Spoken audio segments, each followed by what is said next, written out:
Welcome back to Ross-Ade Stadium, Purdue University, on a gorgeous afternoon for college football. As you know, Curtis Painter has started more consecutive games than any other quarterback in the country.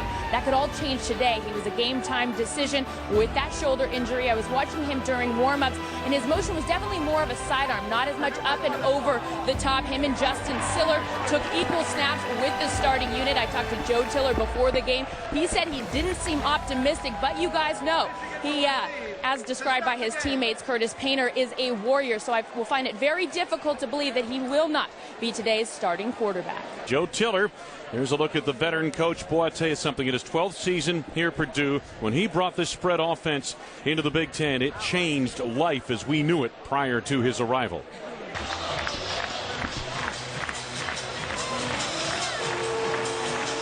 Well, they're fired up and ready to go. Michigan in town to take on the Boilermakers. Chris Summers will kick off to get the festivities underway.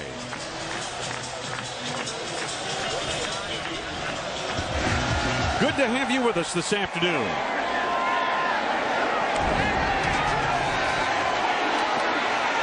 Out across the 20-yard line. And the return made by Boubacar Sissoko. Sissoko started returning kicks primarily last week. And the quarterback for the Michigan Wolverines, Stephen 3. He is a redshirt freshman out of Adrian, Michigan. His mom, a Michigan grad. Stephen is a youngster, attended many games at Michigan Stadium and was a Wolverine fan. This is a dream come true for him. He transferred from Georgia Tech. He went to Georgia Tech for one semester before transferring back to Michigan. 1st and 10. And on the first play from scrimmage, Minor for about 2 yards. The Rotel starting lineups for the Michigan Wolverines, and they've done some restructuring on that offensive line. This has been a problem all season as you take a look at the skill position players. Minor, the leading rusher. Martavius Odom's the man to watch on the outside. And there's the line. And again, John Ferrara now getting a start on the left side. Stephen Schilling is the lone starter back from last year. 3 on a keep play, and he'll keep it. Across the 30, across the 25, out to the 26-yard line. Alex McGee made the stop with Joe Holland. For the Boilermakers defensively, on that defensive line, Mike Neal is having a terrific season at the 3-technique tackle. The linebackers run very well. Joe Holland is the leading player right there. He's really a redshirt freshman. And in the secondary, Frank Duong is back at safety. He's healthy now, and he adds a dimension to that secondary they didn't have before. 3rd down for the Michigan Wolverines.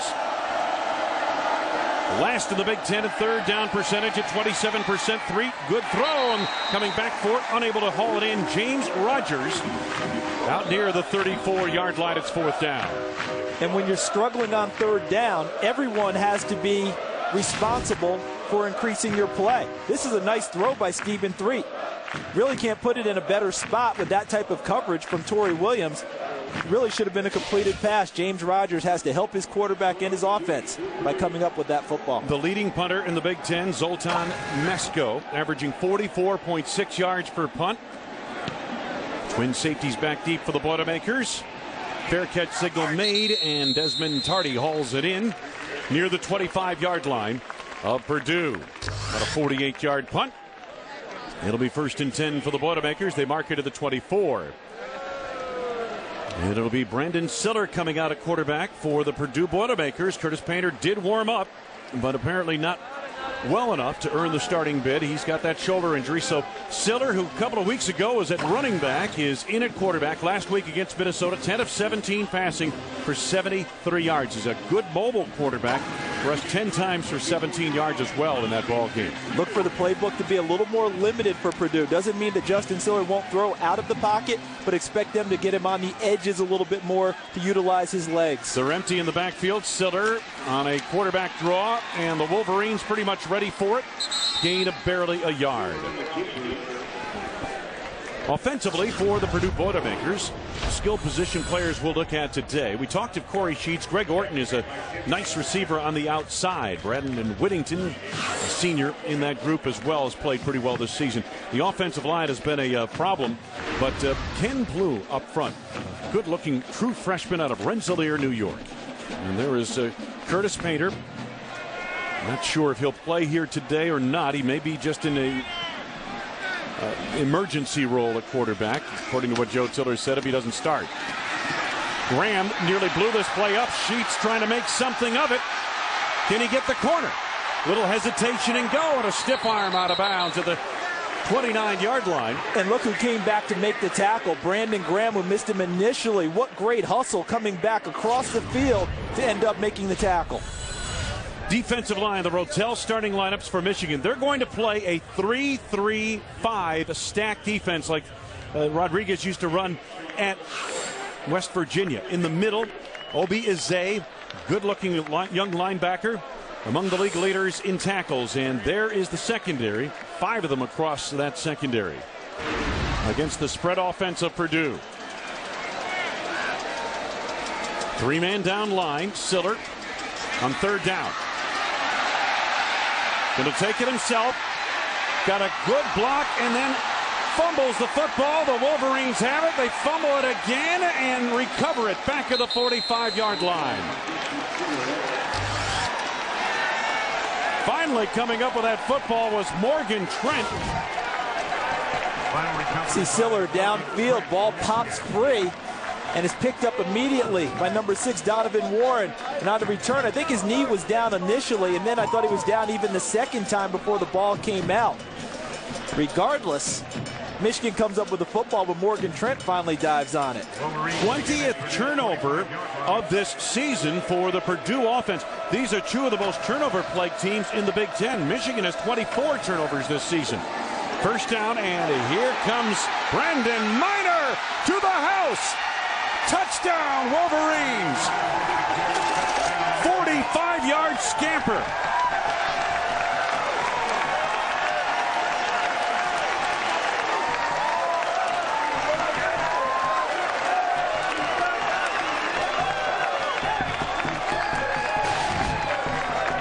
Beautiful job by Brandon Miner seeing the cutback, but the wall that was chopped by his offensive line and fellow running backs was huge.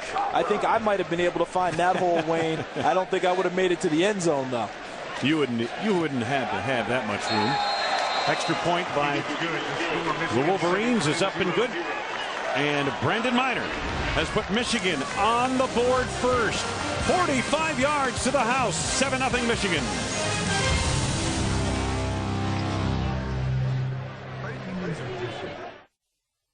Didn't take long. First turnover of the game. Michigan cashes on a 45-yard gallop by Brandon Miner. 7-0 Wolverines. He ran that 45 seconds, we're told, and 45 yards in 9 seconds. Didn't take him long, did it? No. Gingel's kickoff. Tardy works around a block across the 25 and is roped down near the 29-yard line. Tim North, the defensive end, made the stop. 26-yard return. Wayne, the hole that Brandon Miner got was huge. Why? Look at this. Right there. Look at that. Someone is blocked there. Someone's blocked there. Someone's blocked there. And look at the gap that he has to run through. Beautiful job by the Michigan offensive line. The much maligned Michigan offensive line, which continues to get shuffled. They've got to feel very good about themselves after that play. Meanwhile, Justin Siller on 1st and 10. Second offensive possession for Purdue. Tardy in motion. Siller. And they're going to roll him out much of the day. He's going to keep it and picks up about 3 yards to the 32-yard line. You know, Wayne, when you have a young quarterback in, an inexperienced quarterback like Justin Siller, conventional wisdom tells you to blitz it. Go after it. Put a lot of pressure on it. I would not be surprised if Scott Schaefer reverses the script a little bit on defense, the coordinator for Michigan. Why? They've gone to the 3-3-5 stack. Rather than blitz him, Where do the big plays come from with Justin Siller? His legs. His legs. They would much rather him stay in the pocket, I would think, and see if he can throw the ball before they decide to heat him up and go after him very often. Sheets the lone setback. They get motion from the tight end off the wing. Kory Sheets straight ahead. And I don't think anybody has blocked Brandon Graham. He's been in the root of the problem for Purdue much of the early portion of this game. Gain of a couple of yards there leaves a third down for the Boilermakers. And when you're playing at 3-3-5, and watch Brandon Graham, the defensive end, just defeat. They try and cut block him. He defeats that and comes straight down the line. Well coached. He doesn't bend in the backfield, Wayne. Straight down the line of scrimmage where it starts. That way he's able to pick up the ball carrier kind of at an intersection. Well done by Brandon Graham. 3rd and 5 for Purdue. Boilermakers 8th in the conference, 36% on third downs. See, they Siller. just dropped everyone again, Wayne. And Siller unable to get enough for the first down. Matter of fact, barely got back to the line of scrimmage. Michigan defensive line played it very well. Jamison, Warren, and Graham all were there. Watch what Justin Siller is looking at. He's looking at a 3-man rush, 8 men dropping. What Michigan has done is flooded the coverage with defensive backs. That means the 3 defensive linemen have to get to the quarterback. That's exactly what happened on that play. Here's the punt by Chris Summers. Odoms. Open field. 1 man to beat. To the 25-20. 15-10-5. Touchdown. No flag. 74 yards.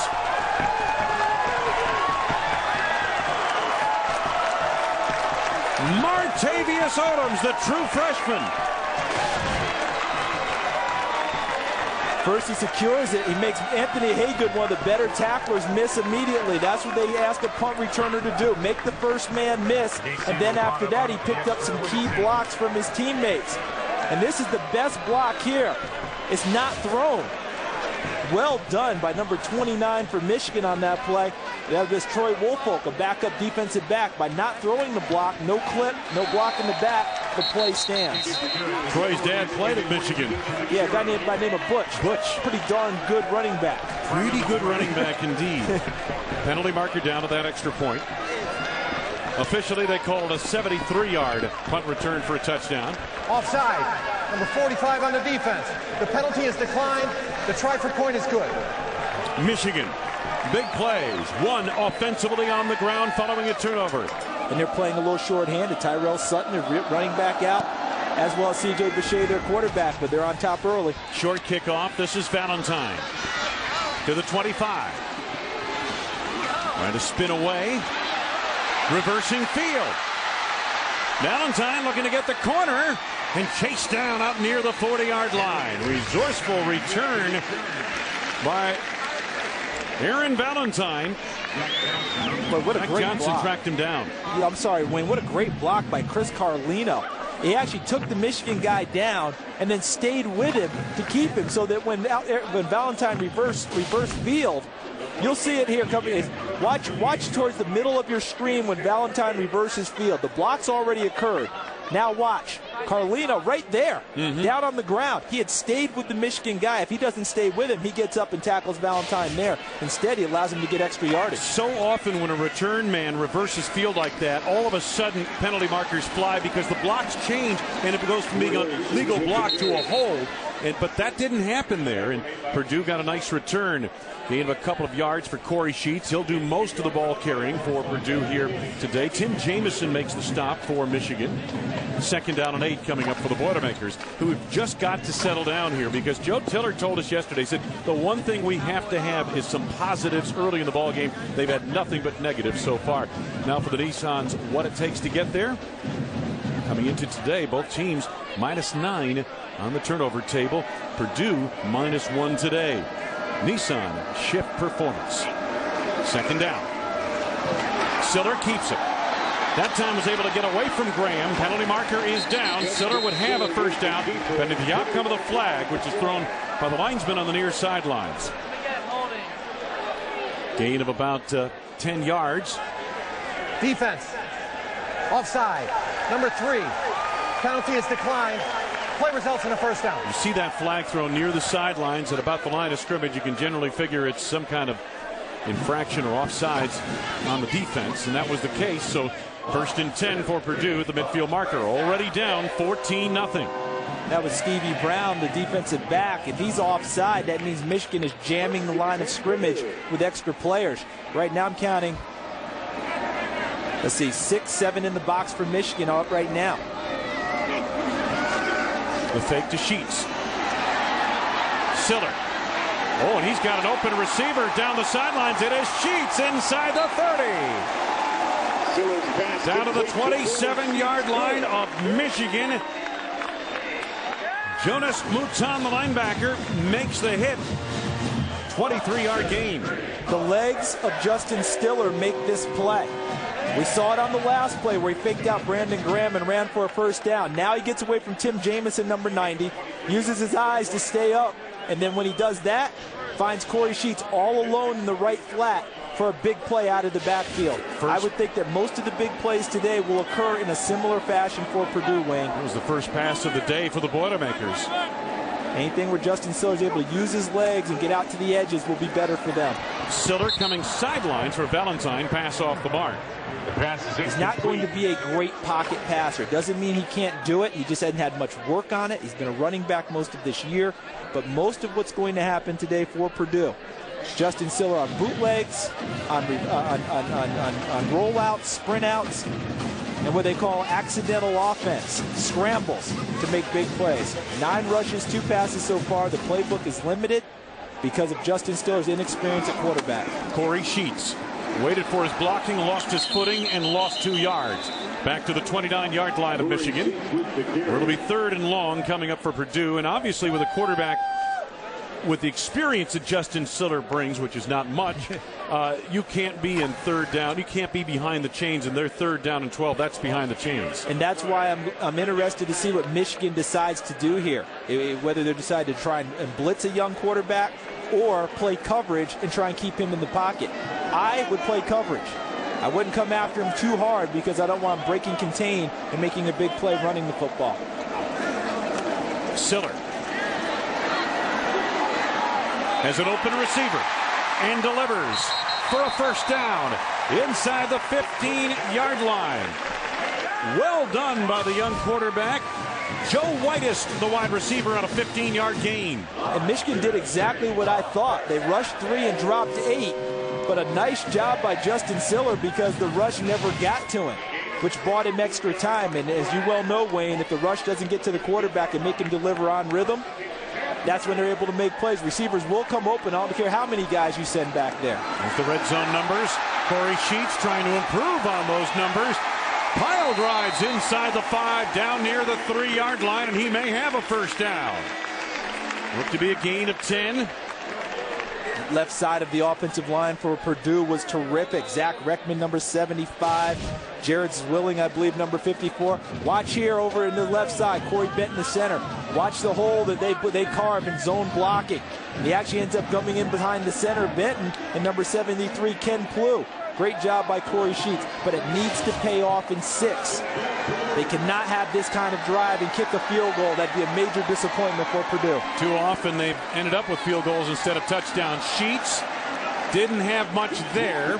2nd down and goal to go coming up, no gain. Michigan had it pretty well clogged. Jamison at the bottom of the pile. And 3rd in the Big Ten in red zone defense of the Michigan Wolverines. So as much trouble as they've had, Charles, defensively, they've been pretty good in the close quarters. And they're going to need to be good again here on 2nd and goal. If you are Purdue, who now has a fullback in the game, Frank Halliburton, number 44. They also have a second fullback in the game, number 48, Jared Crank. Halliburton, power. Halliburton in motion. Sheets running the daylight to the goal line. Touchdown!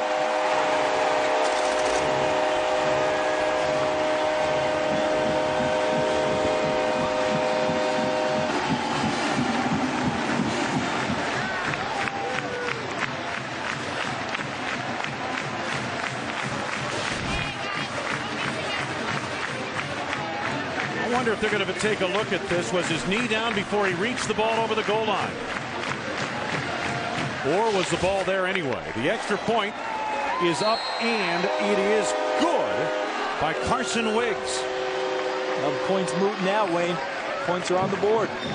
9 plays, 62 yards, 2-yard touchdown run by Kory Sheets. 3. Shaw, first down. Penalty marker is down, however, maybe for a hold on the flank of that play. I think Martavius Odoms may have been guilty of a hold. Holding. Number 9 on the offense. 10-yard penalty. Repeat first down. That wipes out a 13-yard run. Martavius Odoms, look to the left of your screen on a stalk block right in there. That's where they got him, getting his hands extended where the officials can see. You got to keep those hands inside.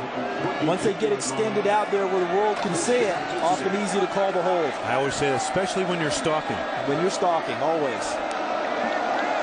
So, first down. First down and 13 yards to go off the penalty. 3.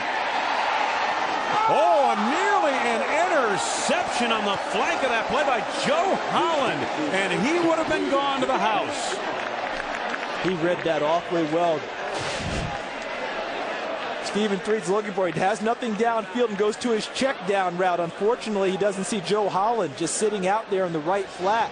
Holland right here, number 30. Watch how he reads the play. Diagnoses it. The back is his guy. Has him in the flat. Reads 3 and runs to the ball. The former safety, now turned linebacker, showing his coverage skills. 3 may have been changing the play right there. Second down and 13, Michigan. From the Wolverine 22, and now someone jumped. A little flinching up there. Prior to the snap, false start. 60 on the offense. 5-yard penalty. Still second down. Welcome back to Purdue. Wayne Larrabee, Charles Davis, Carissa Thompson with us on the sidelines. Charles, a lot of big plays already in this game. We're barely into it. And right now, I think both defenses searching for a little bit of footing, although Purdue gave up one big play on a punt return in terms of special teams. Joe Tiller was worried about things going against his team early. Well, they did, but they responded with a nice touchdown drive. So Purdue's right back in this thing. But Brandon Minor with the big run, and then the big punt return from Martavius Odoms. After the turnover, big time deal for Michigan. First and 10 Purdue at the 31. Siller's pass knocked down by Jamison. He had the blocking stacked up all the way into his face. Carissa Thompson, what do you have for us? Well, guys, after that last Kory Sheets touchdown, someone tried to offer him a cup of water. He declined. He was too busy watching himself on the Jumbotron. Kory says that his favorite part about being a running back is he says running is like a work of art, and I think it's safe to say he's trying to create a gallery here today. That's pretty good. Siller stacked up near the 36-yard line, a gain of 5, and it will bring up a third down. Well, we don't know if it's a Van Gogh or Rembrandt. You know, maybe one day he'll just say we have a Sheets. That's what he's searching for, it sounds like. Sheets has it covered. Yes. On the ground for Purdue, doesn't he? Have to give him a lot of credit. He's been running very well this year. Catches the ball out of the backfield. A tough competitor. Kory Sheets having a terrific senior year. He searches for his first 1,000-yard season. 151 rushing attempts coming into today. The next closest to him in terms of attempted rushing plays for a running back was 9 for Purdue. First down, nice throw. Greg Orton on the reception.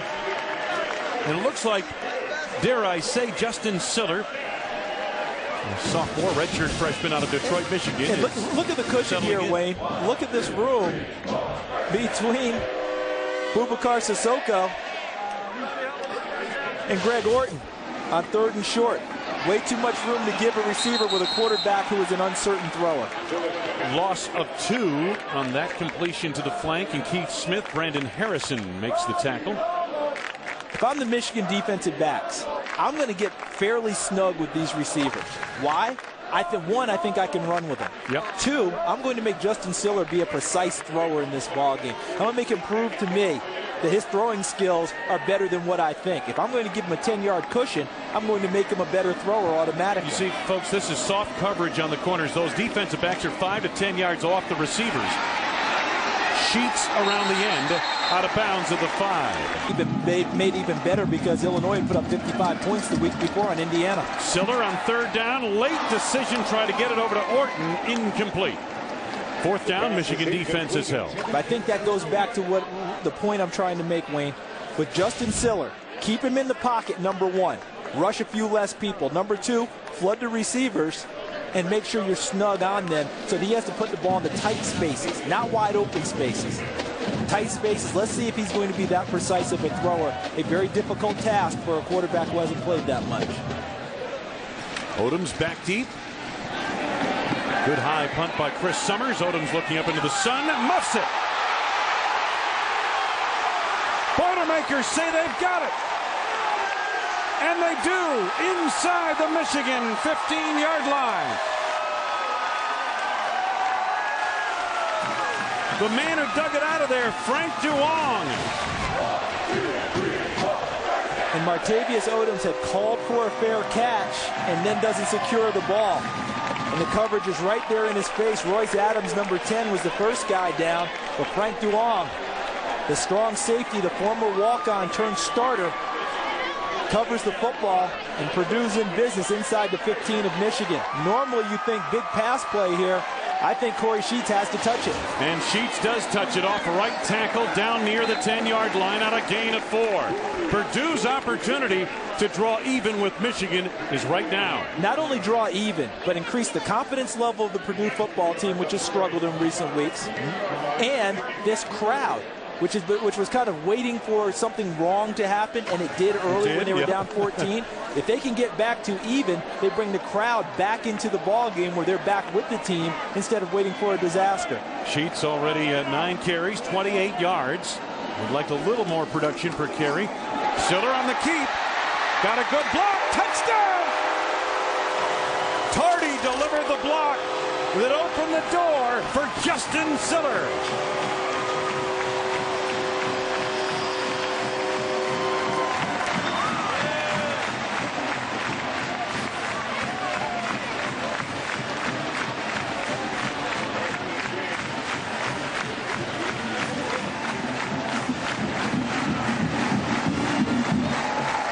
Carson Wiggs puts it through the uprights. We've got a ball game in West Lafayette. Minor. A gain of a yard out there. You know, Wayne, this Michigan line, there's been so much talk about it, and really it's both offensive lines, Michigan and Purdue, about how they've been restructured and reshuffled, and that's not a good sign for Michigan. Brandon Minor goes out. Yeah, Minor looked like he got a stinger on this. May have come down on the left side. Left shoulder, yeah. And now into the game is Michael Shaw, a true freshman out of Ohio. Carried the ball once earlier in this ball game. 3 facing 3rd down and about 3. Remember Sam McGuffey, their leading rusher, did not make the trip. Not here today. Shaw, 1st down and more. 1st and goal inside the 10-yard line. White McLean made a touchdown saving tackle, but a 7-yard gain for Michael Shaw, the true freshman. I was talking about this Michigan offensive line. Watch them work here. Watch the hole that they carve. Schilling's 52, 60 is Mooseman, 50 is Molk, 74 is Ferrara. Did you see that? Beautiful. Zone blocking allows the running back to find the hole, and Michael Shaw does a great job putting his foot in the ground and getting upfield. 1st and goal to the 8. Shaw again to the outside. McGee pressing, and then great support coming up from Frank Duong, the safety. You nailed it the first time, Wayne. You talked about Duong getting the support, but Alex McGee made the play for Purdue, number 71, the defensive end. Watch him coming up field. McGee is the first guy to flash. See him there? That makes Shaw bow out and run a little bit deeper, allows Duong to pursue and put him on the ground. Loss of 6. It is 2nd down and goal to go. Football back near the 14. Stephen Threet looking to the sidelines for the play. Yeah, they're telling him they're either sending the check in or they're telling him to run the play. They sent a check in. Now they'll call timeout because the play clock had run down.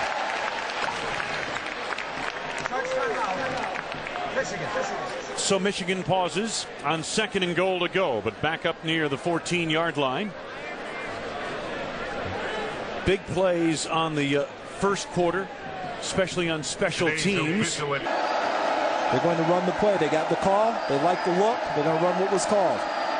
Mundros in there at fullback. 3 gets a block from Mundros, and his pass, diving grab is made near the 11-yard line by Martavius Odoms. Nice catch on what was not a really well-thrown ball. Made of just 3. But it was actually a better thrown ball than what could have happened. See, Wayne, if he throws it out there where it's supposed to be, David Pender's sitting right on the shoulder of the wide receiver. By throwing it short, although I'm not sure he meant to, he actually kept himself from having either a big hit on his receiver or a possible interception. Now it's 3rd and goal to go at the 11. But Purdue doesn't have enough guys on the field. That's why they're calling timeout. Purdue. So what you would call a couple of unscheduled timeouts on this particular series, one by Michigan, one by Purdue. And Purdue had trouble with the substitutions of their defensive packages, and Ryan Baker, who was supposed to be in that package, wasn't able to get on the field, so they called timeout. You never want to play defense with 10. You'll play with 12 and hope you get away with it. 3rd down, goal to go. 11-yard line of Purdue for the Michigan offense. Blitz coming. 3. Got his man. Touchdown. Lateral Savoy. And it has to be echoed by the other guys on the field so they know to get away. Yeah, because Mundros didn't see the signal. He was trying to didn't see execute a or block. hear it. And they hit the big pass play down the sidelines to Stoneham. Touchdown! 51 yards.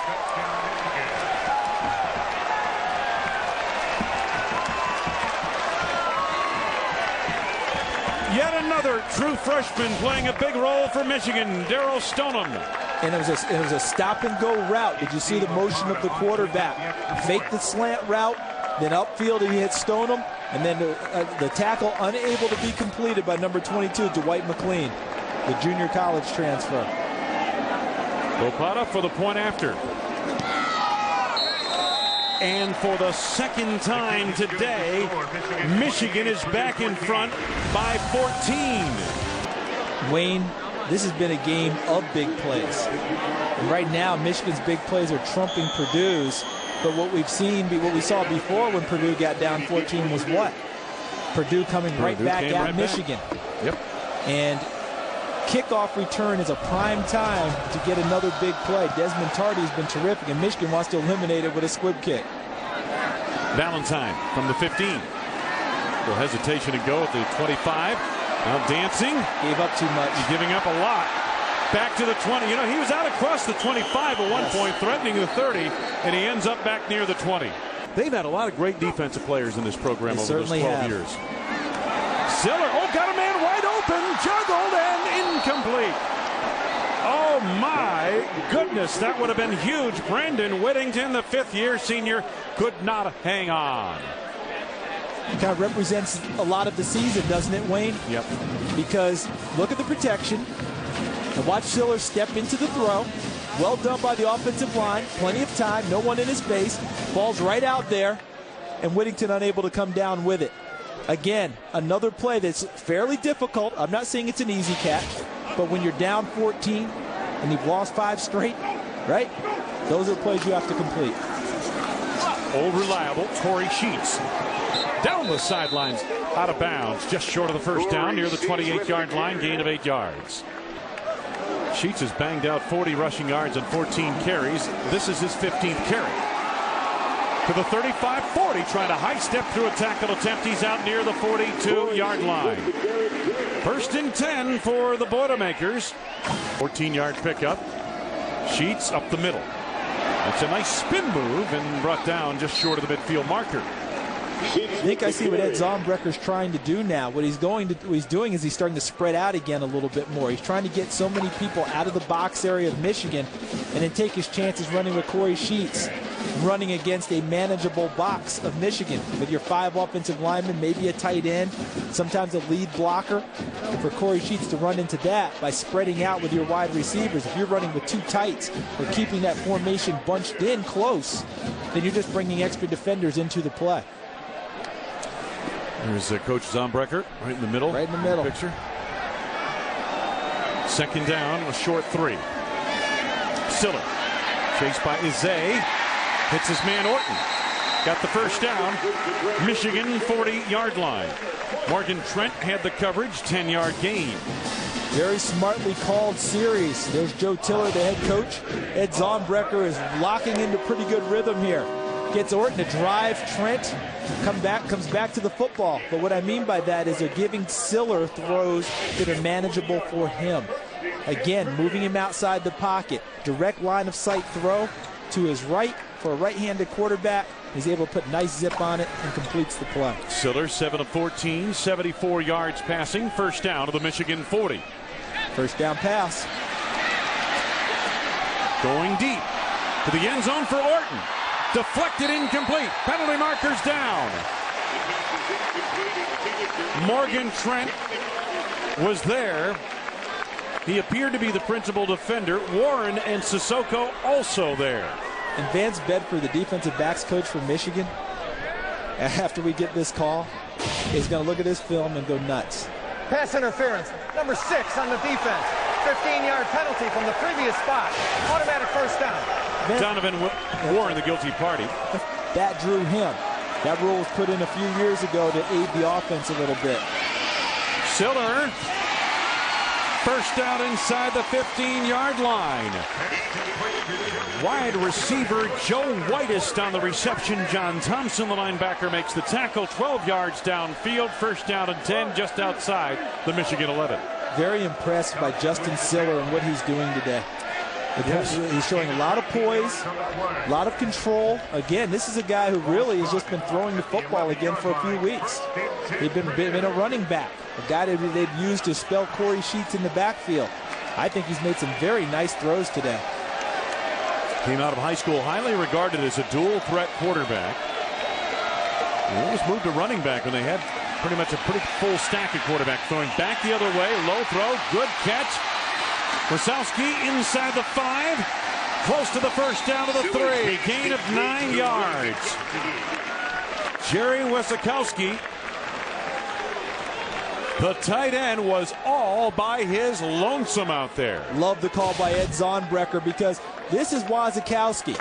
Watch what happens. He's going to let all the wash, all the flow's going to go to your left. See, and he kind of even throws a little block and then comes back against the grain. And it's wide open, and Siller hits it. Wasowski actually made a terrific catch to complete the play. Sheets bouncing into the outside. Can he get the corner? Touchdown! What an effort!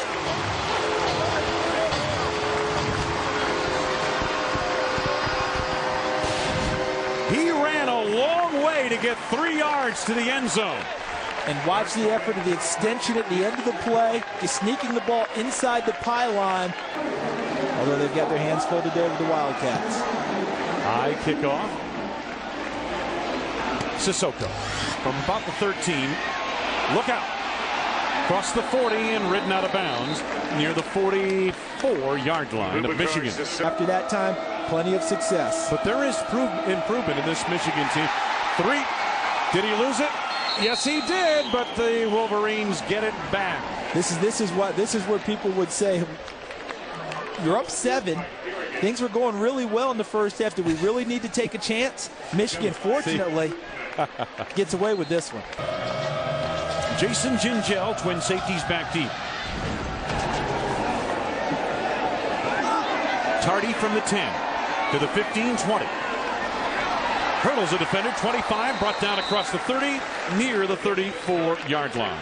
And remember, they're shotgun snapping, so new center now in the ball game. Siller with Sheets out in front. Gets the first down to the 48-yard line of Purdue. First half stats are brought to you by high-performance Mycogen brand grain corn hybrids. Well, as you look at the stats, Purdue leading in total yards. Turnovers are even. Points off turnovers even. Time of possession, monstrous in favor of Purdue. Nearly 21 minutes to Michigan with less than 10 minutes, yet Michigan holds a 7-point lead, due in part to special teams. Special teams, and that would be punt return for a touchdown. By Odom, 73 yards early in the ball game. Sheets got a nice seal into Michigan territory to the 47-yard line on a gain of 6. Boubacar Sissoko makes the hit. Give the offensive line for Purdue a lot of credit. So many pieces have moved around. We just saw another one.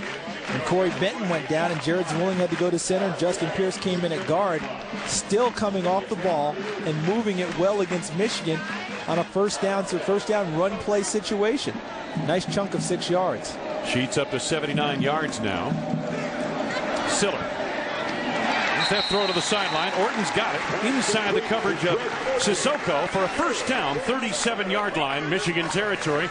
Steady drive here now by the Boilermakers to open the second half. Steady drive, and we've seen the best throw and the best pass play in Justin Siller's arsenal. The sprint out, half roll out pass to the right side, and the comeback route to Greg Orton.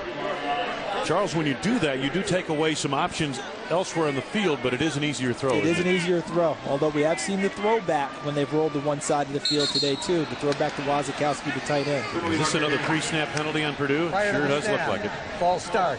72 on the offense. Those are ones that drive coaches absolutely over the moon. Drives them crazy. Pre-snap penalties. You know, we can't even get the ball launched. And they're making a change, too. Justin Pierce just came out of the game. And into the game goes James Shepard. That tells you the displeasure the coaches feel about things of that nature. Second pre-snap penalty on Purdue here today.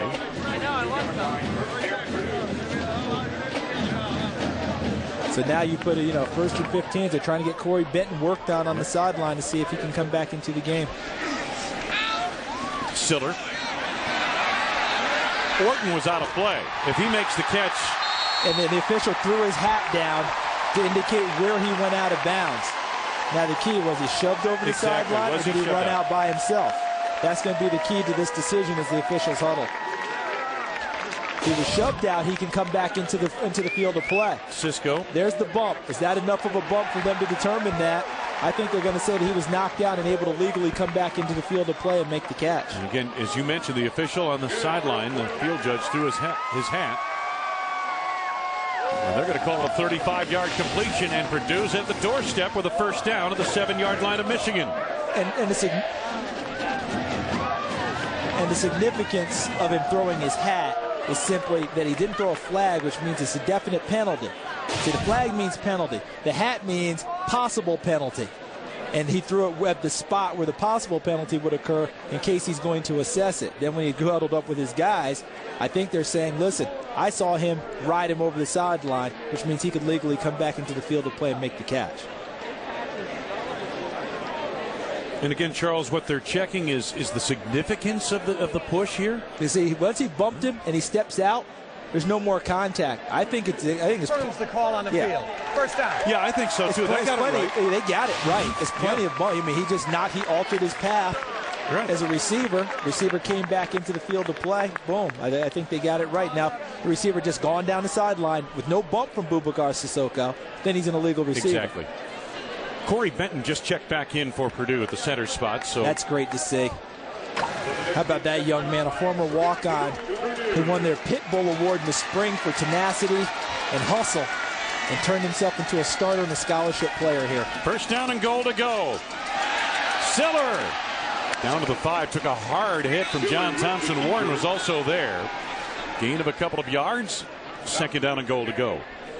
Justin Siller is a redshirt freshman. They list him as a sophomore here at Purdue academically, out of Detroit, Michigan. And that was the play he scored on earlier in the game, Wayne. For the read option, faking it inside, reading the defensive end. If he crashes, you pull it out and you keep it. If he doesn't crash, you give it off inside to the running back. I think get him on his feet again and move him. Kory Sheets right at the Michigan defense, inside the 5, close to the 2-yard line. Butler, the defensive end, came over to make a hit. Thompson was also there. And one of the things Ed Zonbrecker asked Joe Tiller on the headset, I'm guessing, before they start this first down sequence is, do I have 4 downs? Exactly. And if I have 4 downs, that tells me what I'm doing with play calling. We'll find out what Joe Tiller told him if they don't score on this play. 4 of 9 on 3rd downs today are the Purdue Boilermakers. From the 2, 3rd down and goal to go. Sheets alongside Siller. Someone moved again. There's movement.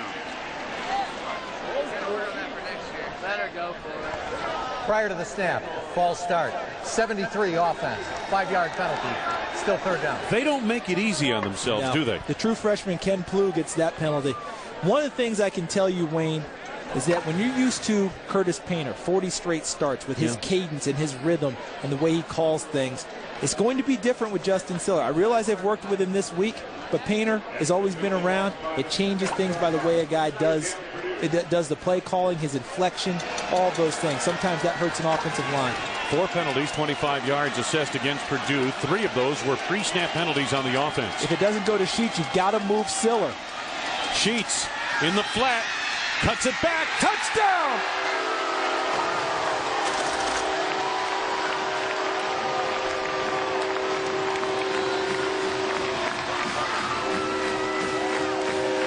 The Boilermakers within an extra point of getting this thing tied again.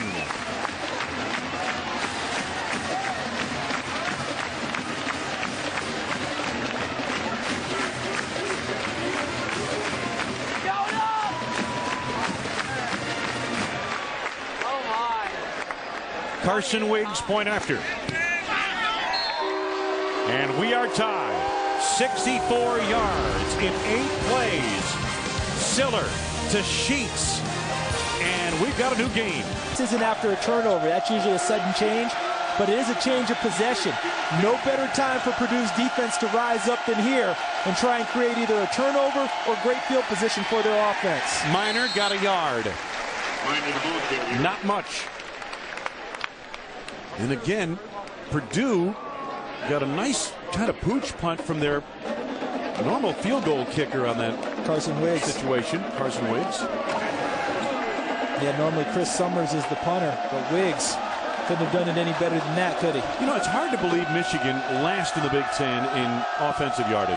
It just doesn't roll off the tongue, does it? No, it's very strange when you see that in the stats. Bobbled for a moment by Brandon Minor, able to latch on and spin his way to the 5, and now it's 3rd down and 6. This is the biggest 3rd down of the game for both sides, Wayne. Here's the What's the bobble here, Charles? Is fine. A little bit of a bobble. Didn't quite get it into the pocket.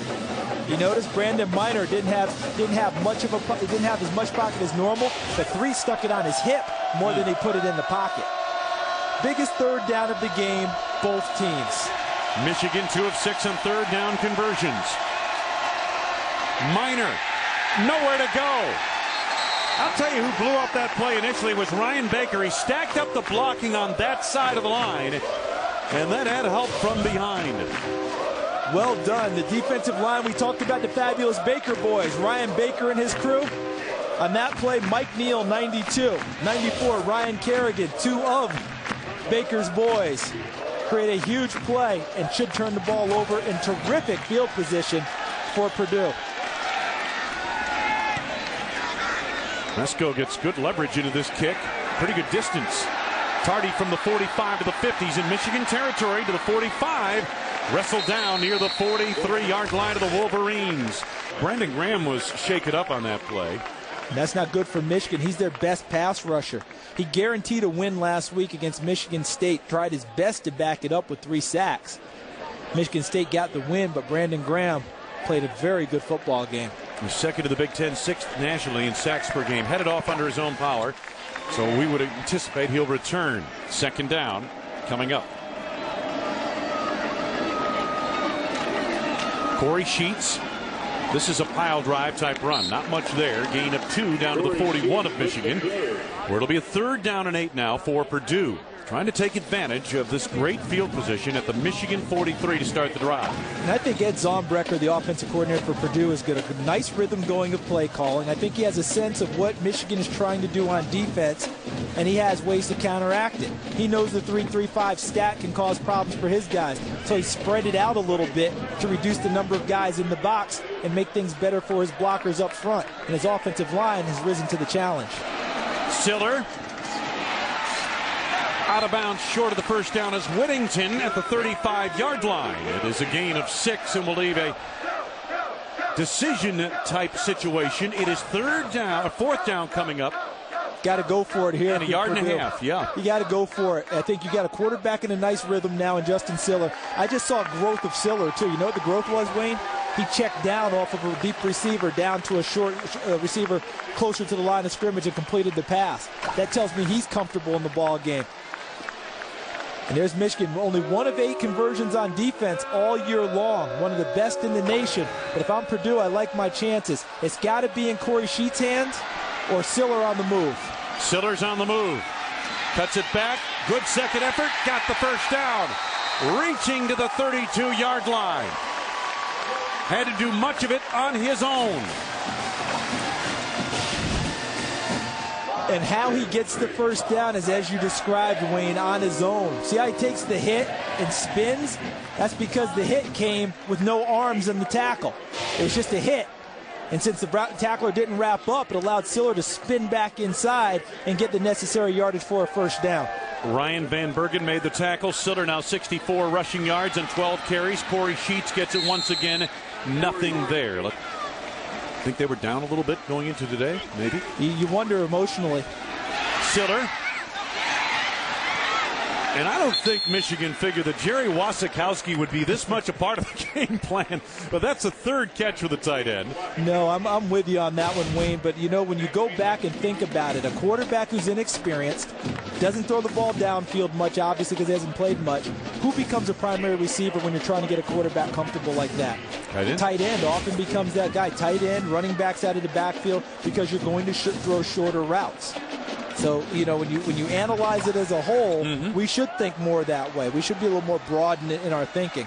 And they fooled them. I don't know if they fooled Michigan as much as Wasikowski's just played a nice game. Third down. Siller gets it away and got enough on it to get it over to Kory Sheets. Breaking tackles inside the 20. Oh, what a big play. Both sides, Siller and Sheets. Austin Panther brought him down.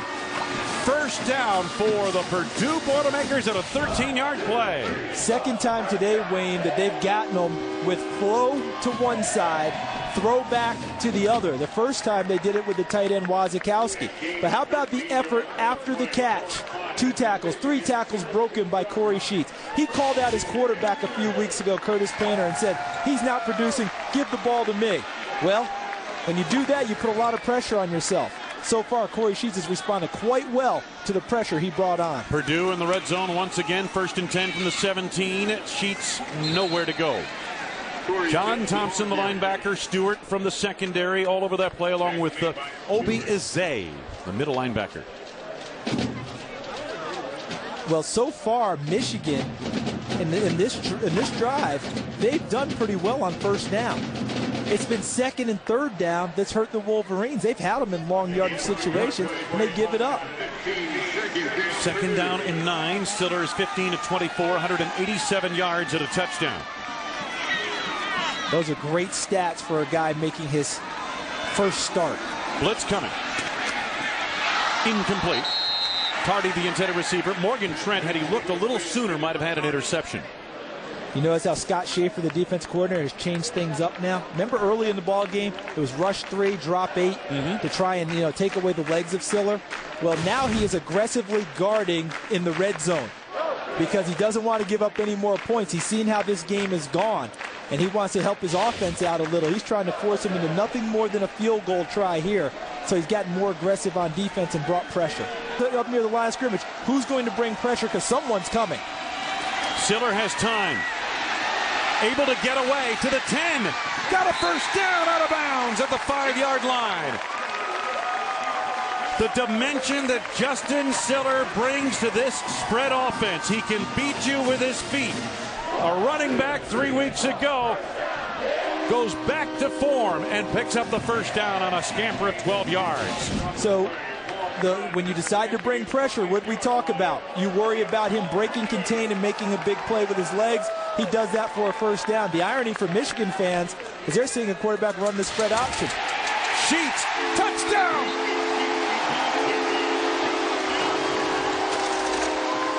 For the first time today, the Boilermakers have the lead.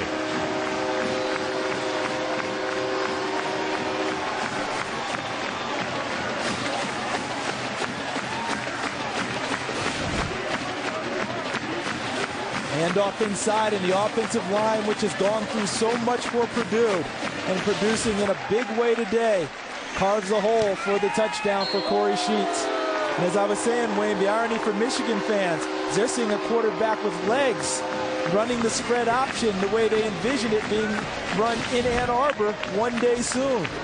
You know, you can run the spread offense with a pocket passer, but it is so much more effective if that quarterback can get out on the flank and threaten the defense with his feet.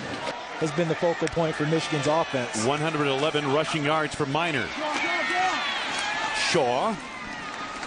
They change it up just a bit. Michael Shaw. If you joined us late, Sam McGuffey, who leads Michigan in rushing, suffered a slight concussion last week in the Michigan State game. Did not make the trip here this week. Shaw is getting some carries behind Minor. Take a look at the center, David Malk.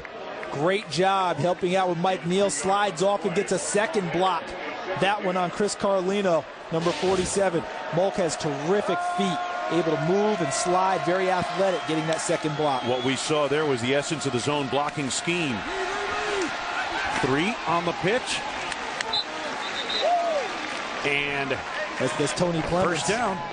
Number 17. Tony Clemens on the reception of that pitch. 7-yard gain. Now we're seeing a little bit more of what the spread option can bring in when the wide receivers can become part of the run game too.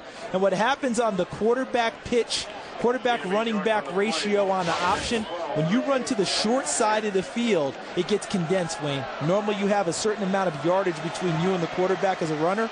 When you go to the wide side of the field, that gets eaten up. And we almost saw an error as a result, as the pitch was short and in the ear more of Tony Clemens than in the breadbasket. First down at the 12-yard line of Purdue for Michigan. Minor following Mundros, rather. And he's into the end zone. Touchdown! Mundros made a good block out of the flank of that play. 12-yard touchdown run. Michigan with an extra point of getting this game tied. This is one of the strongest runs you'll see this year. Look at that. That's part of what they were missing when Brandon Minor was injured earlier this year. A physical, tough runner, able to break initial tackles and bangs his way into the end zone.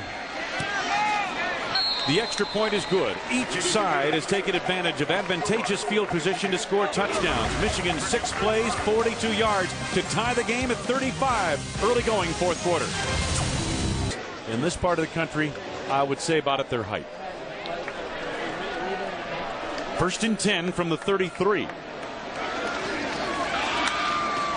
Sheets patiently following his blocking.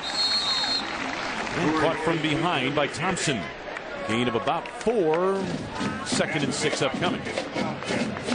The Purdue offensive line has done a nice job creating space for Kory Sheets. If you look at total yards, Purdue well ahead of Michigan on that count today. Helped in no small part by Justin Siller. But Michigan has not helped their own cause with their tackling today. A lot of times where the first guy there has not been able to put the running back down. A lot of yards after contact for Kory Sheets today. The fake to Sheets.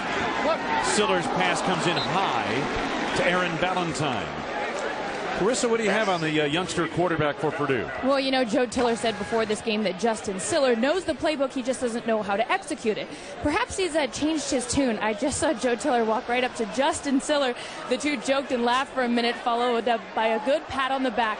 Well deserving. Yeah, it's amazing, Carissa. A few good plays, and all of a sudden, Coach not only knows your name, but thinks that you're a pretty good player. That's all right. And he's earned that today. Curtis Painter down with that shoulder injury. Justin Siller opening eyes here along the shores of the Wabash River. Tough pass there. Wasikowski, the intended receiver, he was pretty well covered. And it's fourth down Purdue. So Michigan gets a 1-2-3 and out. And the defense worked as well as they would have hoped for. Rushing 3, dropping 8, and not allowing Justin Siller out of the pocket to use his legs. And if you're Michigan right now, you're thinking to yourself, don't let them pull anything funny on us. We just want the football. Odoms from the 24. Got by Heygood. Heygood able to slow him up and bring him down across the 25 near the 28-yard line. Don't forget, stick around after our game. The Big Ten Football Saturday postgame show presented by Hotels.com. It's your source for highlights and analysis from all of today's Big Ten action. Dave Revson and the boys. Howard Griffith, Jerry DiNardo. We've been watching one game. They've been watching, what, three? 3, 4, whatever. All I know is that they can do it. And not only that, they're going to have to ice down their throats after it's over because they got a lot to talk about today. There's been a lot of action out there. And I know one thing. Indiana, they don't want to keep scheduling these MAC schools. They cause them all kinds of problems this year. Ball State first. And now they're struggling with Central Michigan, who's a very good football team. Both of them high-quality teams. Ball start, 74 offense, 5-yard penalty, still first down. Michigan came in as the least penalized team in the Big Ten. So of all the things that have gone wrong this year, that hasn't been one of them. That hasn't been one of them. That's their 5th penalty today, 40 yards and losses. That's John Ferrara, the offensive lineman, who's a former D lineman who just moved over during the season this year, getting his 2nd start today. Minor. Cut down across the 30, and that's the safety Frank Duong who's back in. He was shaken up earlier.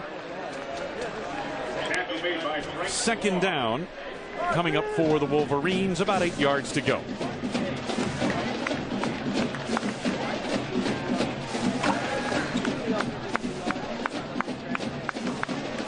Two teams who usually at this time of year are 6-2. Usually.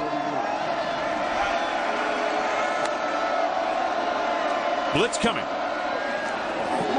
And that might be a backward pass. No, they're ruling incomplete. Right away, the official ruled incomplete. Officials all over. Tossed to Michael Shaw. It happened right in front of him.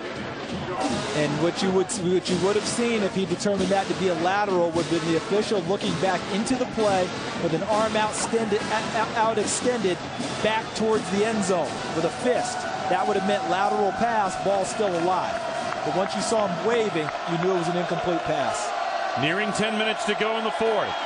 3rd down for Michigan. They're 3 of 8 on 3rd down conversions. 3. Incomplete. Pass intended for Darrell Stoneham, and the coverage provided by David Pender. Terrific coverage by David Pender, their best cover guy. His 9th pass broken up on the year.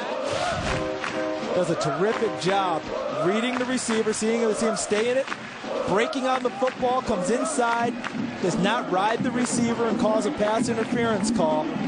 Well done by David Pender. Mesko on in punt formation again.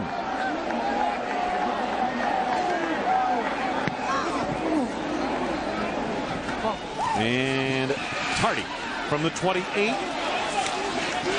Threatened the 30 and is pulled back from there. Stevie Brown in coverage for Michigan, 43-yard punt. We've got a break. We're still tied at 35 and just over 10 minutes to go in the 4th.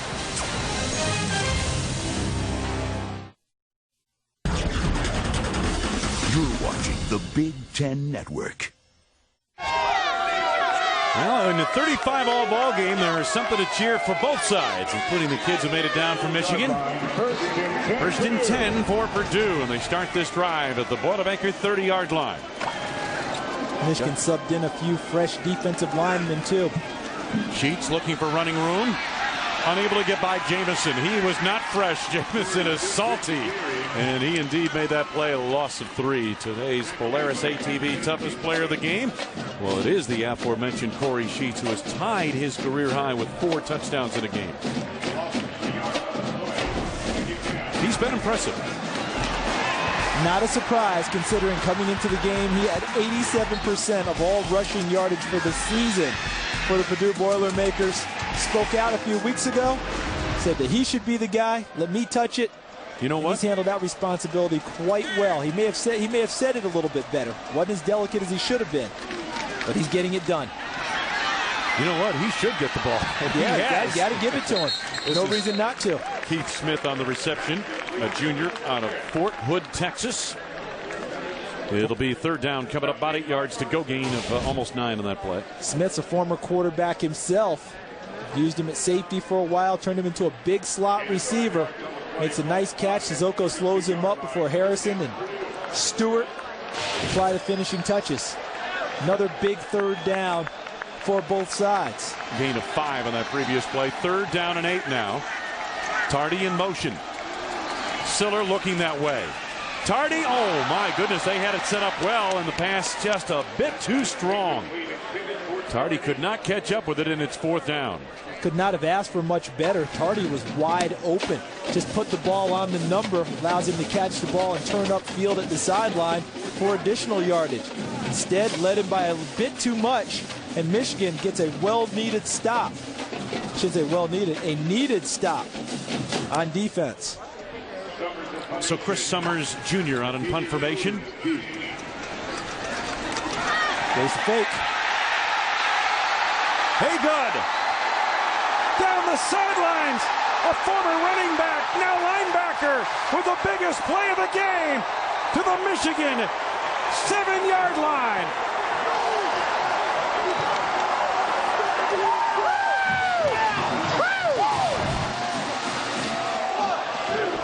This is a play that Joe Tiller calls a deceptive. Something a little extra, a fake. And Purdue runs it at a tough time because they're deep in their own territory. I think Michigan had been thinking at other times, hey, maybe they won't run this. Instead, they catch him at the worst possible time for a huge play. And as you mentioned, a former running back, Heygood, is now a terrific linebacker, has Purdue threatening for another touchdown. 61 yards puts the Boilermakers on the doorstep of the lead. Siller keeps it, gets a block from Sheets, but is forced to the outside. Thompson would have none of it. He got some help in that secondary from Donovan Warren. 2nd down, no gain. Good job by the defensive line of Michigan this time because they don't allow Purdue to reassert the line of scrimmage and change it from where the ball was snapped to a few yards downfield. The line of scrimmage stayed where the ball was snapped. That allowed the rest of the defense to get outside and cut off Siller. 2nd down and goal to go at the 7-yard line of Michigan. Kory Sheets picking his way off the right side of the offensive line for about 2, maybe 3 yards. Purdue has not misfired yet inside the red zone. They're 5 for 5.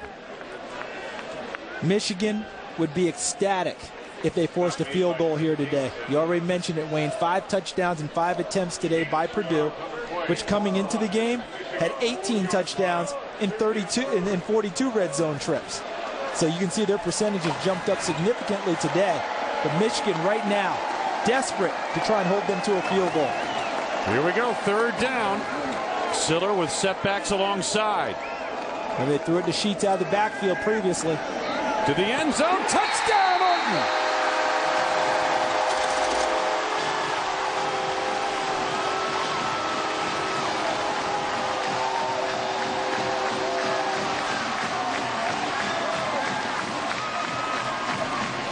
I'll tell you what, I think Boilermakers have stumbled upon a quarterback here. They have found a guy that it's going to be very difficult to get the job from him next year. Wouldn't surprise me if Curtis Painter gets healthy and plays out his senior year. But Justin Siller has given them a glimpse of the future. Wow. I think it was a counter play to what they had off of what they had scored before. Odoms across the 30. Pulled back near the 32-yard line. Gain to a 1st down to the Michigan 45. Same play, opposite side. Exact same play. Heygood read it that time. Knocked him down for a loss. Odoms out to the 49, gain of 4.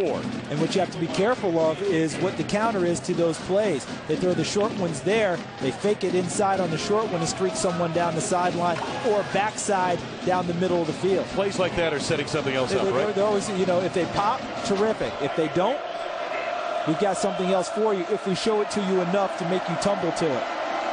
2nd and 6.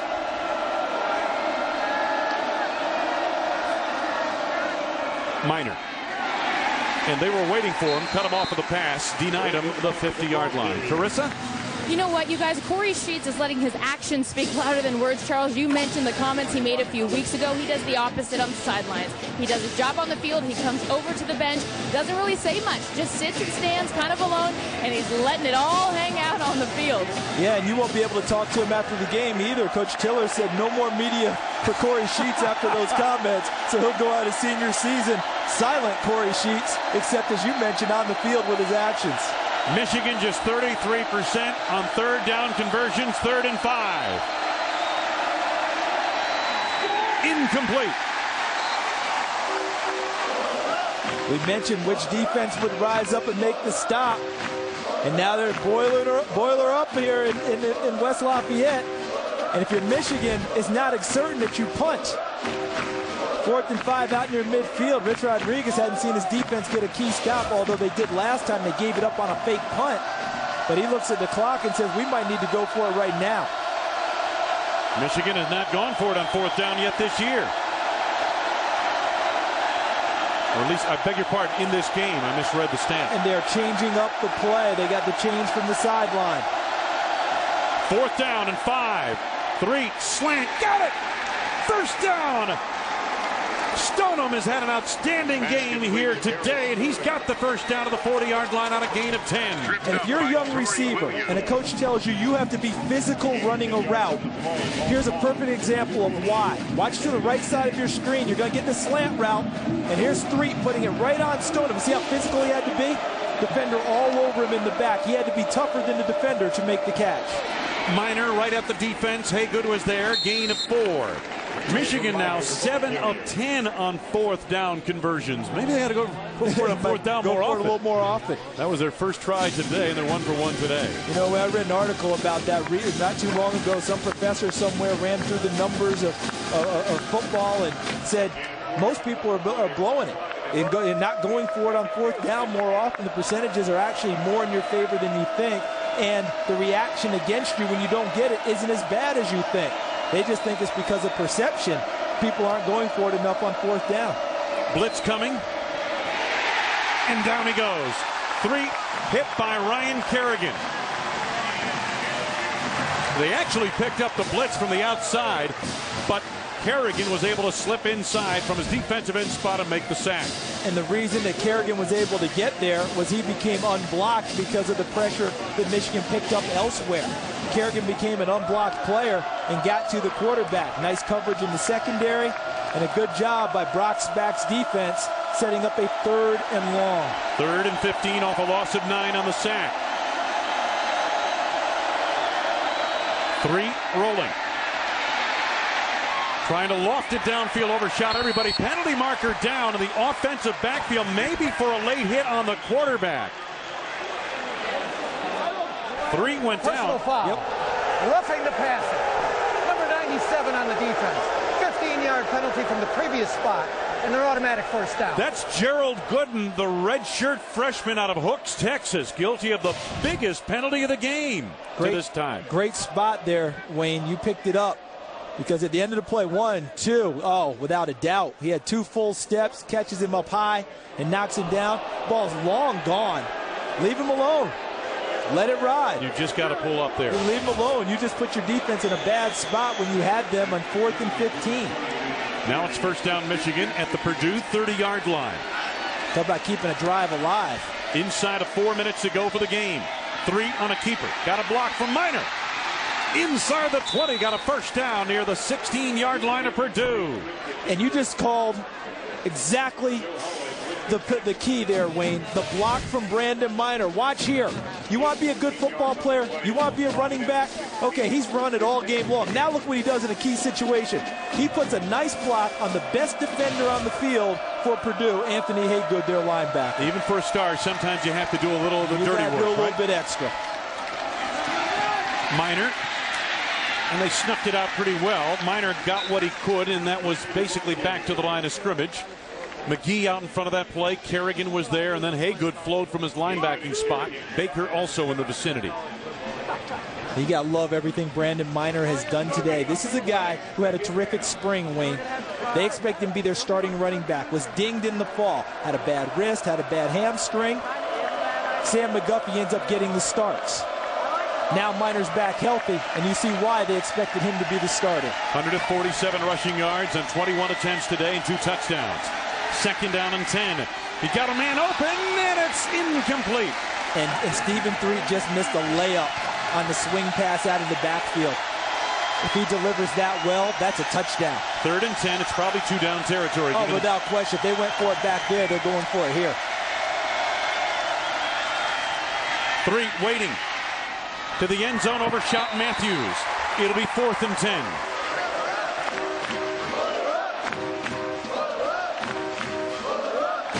I mean, this is part of becoming a better quarterback and a more proficient thrower. The case could be made that back-to-back plays, he had a receiver. If he puts it in there, he's got a shot at it. One play, definitely. That play would have been a little tougher, but no one had a chance. I mean, you didn't give your receiver even an opportunity on that throw. Could be ball game right here. 2:40 to go. 4th down and 10, Michigan at the Purdue 16. Stoneham has come up with a couple of key catches in the game. He's the one at the bottom of your screen. 3 over the middle, deflected away, incomplete, penalty marker down. Interference without question, an easy call for the official, and Purdue's going to keep a drive alive for the 2nd time in this series. Matthews, the intended receiver of the 5-yard line. David Pender reached over from behind. And the penalty marker came out. Pass interference. Wasn't even Number 9 close. on the defense. Spot foul. Automatic first down. Wasn't even close. David Pender's there so early. McGee on the rush, ball's in the air. See, penalty's already occurring. Remember, in college football, you can have your hands on the receiver until the ball's in the air. See right there? Gets a little bit on him. And actually, on the last look, not as bad as I thought initially. Yeah, not as bad as it looked. I can see why he pulled the flag, though. He got an arm on him twice before the ball came down. Tough one for Purdue, but I can see why the official made the call. 1st and goal of the 8. Brandon Minor trying to slip loose, and does inside the 5, reaches goal line. No, they're going to say he's down just short. 2nd, 3rd, maybe a 4th effort by Brandon Minor, and he came out of the pile, reached the ball across. That's all you could see, but he was down just before he got the goal line. You know, Wayne, when it's all said and done at the end of this year and they pick the all-conference team, you'll probably see Javon Ringer and Sean Green from Iowa as your number 1 and number 2 running backs. But for my money, what we've seen today with Kory Sheets and Brandon Minor, there aren't any tougher running backs than we've seen run today. Mundros, the fullback, give Minor leaping the middle, reaching the football short, pulled down short. It looked to me, Charles, like Purdue, that defensive line got their pads lower than low. Low man wins. They always talk about the leverage game, and Purdue did that. They got the penetration inside, which allowed the leapers behind them to get to Minor. Now, if I'm a running back coach, one of the things I want to tell my guys is I don't want you reaching until you get there. He wasn't there. He's reaching early. That allows defenses to pop the ball out. 3rd down at the 1. Minor breaks a tackle. End zone. Touchdown.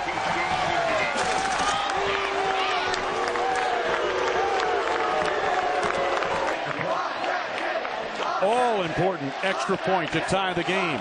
And nothing's been routine all year long.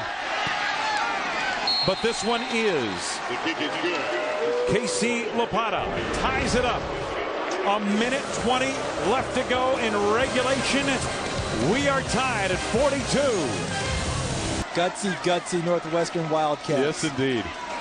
Siller on 1st down. 2 timeouts left for Purdue. Nice throw. Good catch. That's Smith out across the 45-yard line. And the clock stops to move the chains with 1:06 in the college game. Clock always stops with a change. The 25-second clock has already been wound. But Purdue, plenty of time now. Remember, all they need is 3. If you're Michigan, how do you play it? I doubt they're rushing 3 and dropping 8 here. I think they're going to want to put pressure on the quarterback. Siller. Open is Tardy in the Michigan territory.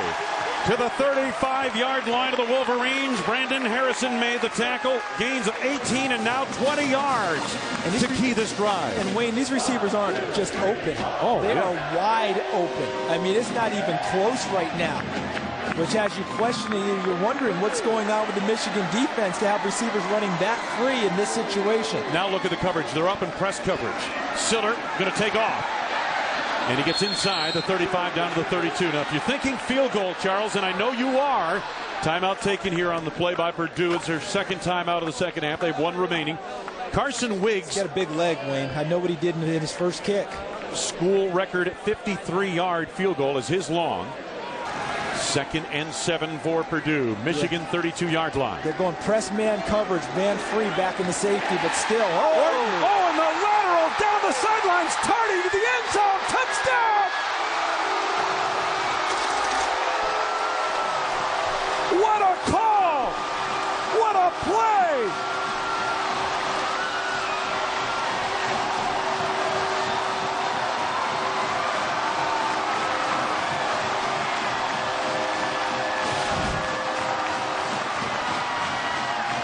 Michigan was in man-to-man coverage, which helps this play immensely, because if you're in man and not zone, you're not spying the play from back deep. You're trying to get up on a receiver. Terrific call by Ed Zonbrecker, and even better execution by the young men on the field. The extra point is blocked.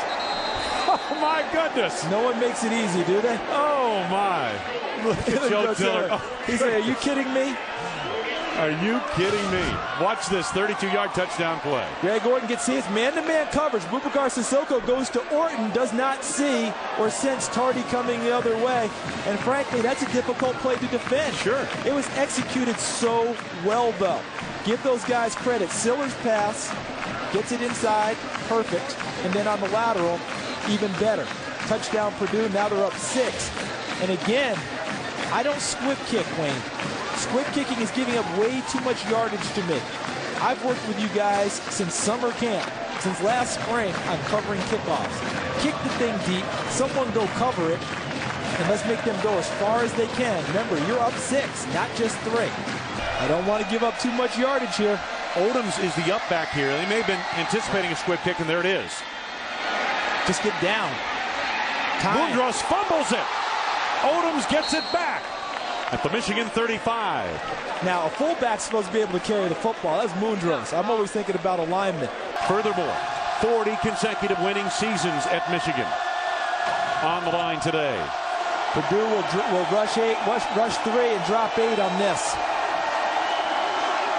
3. Sack! Timeout with 13.9 remaining. If they're just rushing 3 in this situation, there's no way your offensive line is supposed to allow that much leakage in the backfield to give up a sack. Furthermore, get a look at the play once again. And he was in there fast. I mean, it wasn't one of those situations where the coverage held up and allowed the rusher to get there. He just beat the guy in front of him and got to the quarterback. That was a very good move by Ryan Kerrigan to execute the sack. Michigan has 2 timeouts remaining, but only 13.9 seconds left on the clock. Now, here's the other streak. We talked about Michigan's factor. Purdue has not beaten Michigan since 2000, which was Purdue's Rose Bowl season. Second down and long. 2nd and 18. Stephen Threet, redshirt freshman. Doesn't get any tougher than this. And the safeties are about 30 yards deep. 3.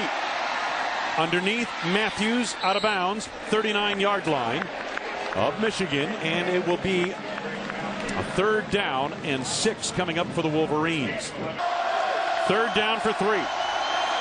Got to throw it downfield. They can't just nickel and dime. Not enough time. Matthews quickly out of bounds. 3.8 remaining. This has got to go to the end zone. No ifs, ands, or buts. It's got to go to the end zone. I'd like to take this opportunity to thank the media relations directors and their staffs for their help this week. Tom Schott from Purdue and Dave Habloff from Michigan. Pleasure to work with those gentlemen every time we come in here to do one of these games. So here's the situation. 3.8 remaining. Football to the 47-yard line of Purdue. Michigan is down 6. Let's see if Michigan goes with any type of that Big Ben thing. Yeah, here we go. 3 receivers here. Likely that's where it goes, but you do leave 1 receiver up here just in case you want to try a phantom play. 3.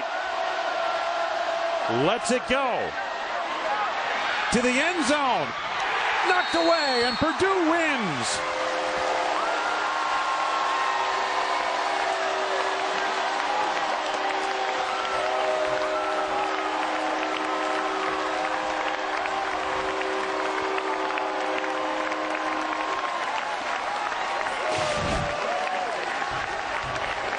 Final play of desperation.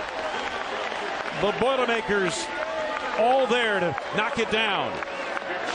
On a pass intended for James Rogers. Rich Rodriguez in his first year. Joe Tiller in his last year. They meet.